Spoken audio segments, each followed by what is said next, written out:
ডিসেম্বরে জাতীয় নির্বাচন অনুষ্ঠিত নিয়ে আপনাদের দেখুন, আমরা দেখতে পাচ্ছি যে এখানে নির্বাচন কেন্দ্রিক কথাবার্তাগুলোই বেশি অন্তর্বর্তীকালীন সরকারকে বেশি বলা হচ্ছে বলে দেখছি। এবং অন্তর্বর্তীকালীন সরকার মনে হয় ভুলে যাচ্ছে তারা একটি অভ্যুত্থানের সরকার। তারা নিজেদেরকে যদি তত্ত্বাবধায়ক সরকার হিসেবেই দেখতে চায় তাহলে সেটা তারা ঘোষণা করে দেওয়াই ভালো। কারণ তারা অভ্যুত্থানের সরকার হিসেবে তাদের কিন্তু কিছু মৌলিক দায়িত্ব আছে, সেটা তারা পালন না করে বরঞ্চ নির্বাচন নিয়ে তারা বেশি কথা বলছেন এবং নির্বাচন কেন্দ্রিক মন্তব্যই তাদের কাছে বেশি পাওয়া যাচ্ছে। যদি আমরা যেটা আশা করছি, আমরা বিচার এবং মৌলিক সংস্কার নিয়ে তাদের কাছ থেকে মন্তব্য আসে। মূলত এই পদযাত্রার উদ্দেশ্য জুলাইকে আবার বাংলাদেশের মাটিতে প্রয়োজন এবং জুলাইয়ের যে স্পিরিট আছে সেটা ছাড়া বাংলাদেশের পুনর্গঠন করা কোনোভাবেই সম্ভব নয়। এবং বাংলাদেশের পুনর্গঠন করার জন্য মৌলিক সংস্কার এবং মৌলিক সংস্কারের অংশ হিসেবে অবশ্যই বিচার ব্যবস্থা, নির্বাচন ব্যবস্থা পরিবর্তন প্রয়োজন এবং ঢেলে সাজানো প্রয়োজন। সেই জায়গাগুলো অবশ্যই আমরা বলছি, বিভিন্ন বক্তব্যে দেখবেন যে আমাদের নেতারা উল্লেখ করছেন। এবং সিইসি যে মন্তব্য করেছে, ইসি যে মন্তব্য করেছে শাপলা প্রতীক হিসাবে ব্যবহার করা যাবে কি না, এই ইসিটা আসলে প্রশ্নবিদ্ধ। আমরা বারবারই বলেছি, আমরা নিয়মতান্ত্রিকভাবে আমরা আমাদের আবেদন দাখিল করেছিলাম, কিন্তু এই ইসি শুরু থেকেই প্রশ্নবিদ্ধ ছিল। শুরু থেকেই তাদের কার্যক্রম অত্যন্ত সন্দেহজনক এবং তারা একটি দলকে প্রাধান্য দিয়ে, এবং এই ক্ষেত্রে ঐকমত্য কমিশনকেও দায়ী করতে হবে, এবং তারা একটি দলকে প্রাধান্য দিয়ে তারা তাদের যে প্রক্রিয়া সেগুলো বাস্তবায়ন করার চেষ্টা করছে। তো সেক্ষেত্রে অন্তর্বর্তীকালীন সরকারকে অবশ্যই নিরপেক্ষ ভূমিকা পালন করতে হবে বলে মনে করছি।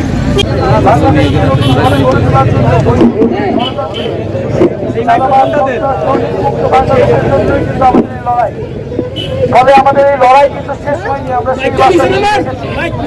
আমরা রাজপথে আছি। জাতীয় নাগরিক পার্টি সময়ের মধ্যে সাংগঠনিক বিস্তার করবে এবং দুর্নীতি দাদাবাজি মুক্ত মাগুরা গড়ে তুলতে হবে।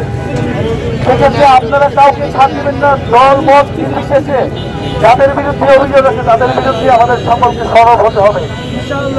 এবং জুলাই ঘোষণাপত্র এবং জুলাই স্মরণের জন্য আমরা 5ই আগস্ট এই গণঅভ্যুত্থানের 1 বছর পূর্তি হবে। আমরা সেটি কার্যকর দেখতে চাই এবং সরকার যদি 1 বছরের মধ্যেও এটি দিতে ব্যর্থ হয়, সকল রাজনৈতিক পক্ষ মিলে যদি ব্যর্থ হয়, তাহলে সারা দেশের ছাত্র জনতাকে নিয়ে আমরা আবারও মাঠে নামবো।